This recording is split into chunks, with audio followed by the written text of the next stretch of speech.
Good morning everyone and welcome to my channel. हम important terms कर रहे थे under code of criminal procedure under section 2 definition. मैंने अपनी पिछली वीडियो में आपके साथ पहले ही शेयर कर दिया है कुछ सब clauses under section 2 of CRPC। तो आज हम अपने बचे हुए डेफिनेशन के अंदर जो भी सब क्लॉजेस हैं उनको कवर करेंगे।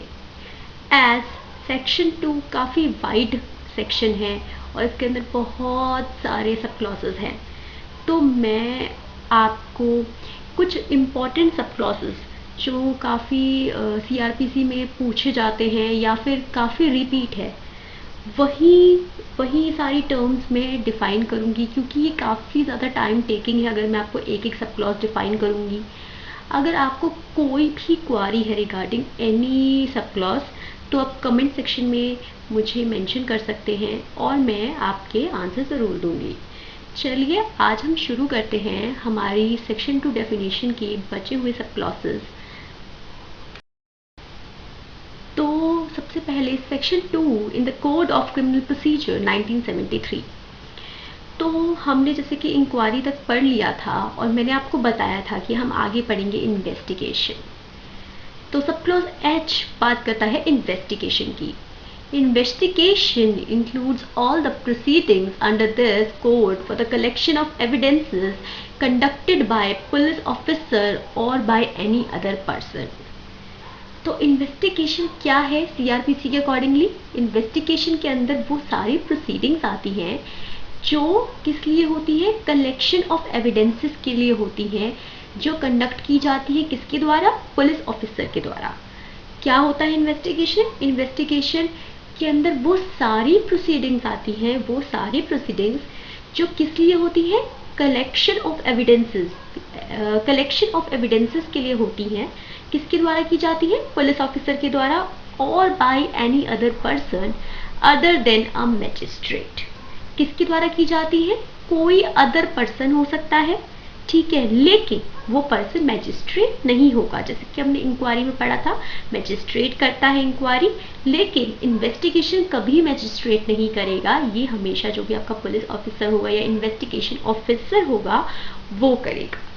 मैंने आपको पिछली वीडियो में भी आपको अपनी ये बताया था कि इन्वेस्टिगेशन जो होती है वो फर्स्ट स्टेप होता है और इसके बाद आती है इंक्वायरी।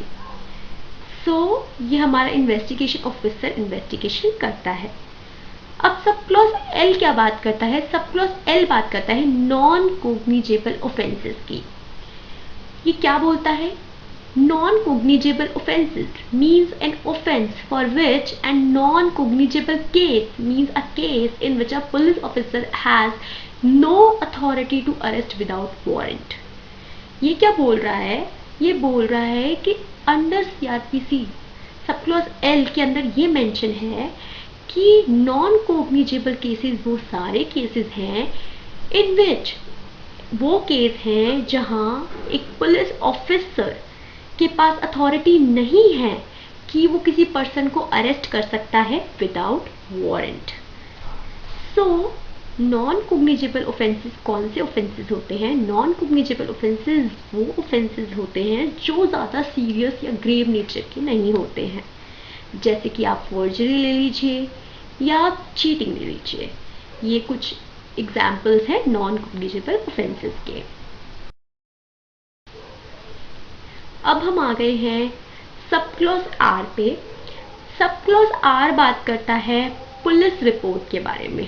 पुलिस रिपोर्ट क्या होती है? पुलिस रिपोर्ट एक बहुत एसेंशियल पार्ट होता है किसी भी केस का।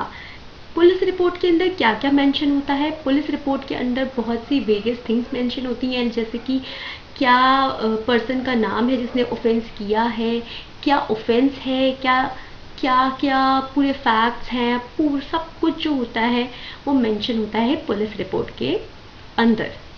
तो police report accordingly sub clause R की क्या है? Police report means a report forwarded by a police officer to magistrate.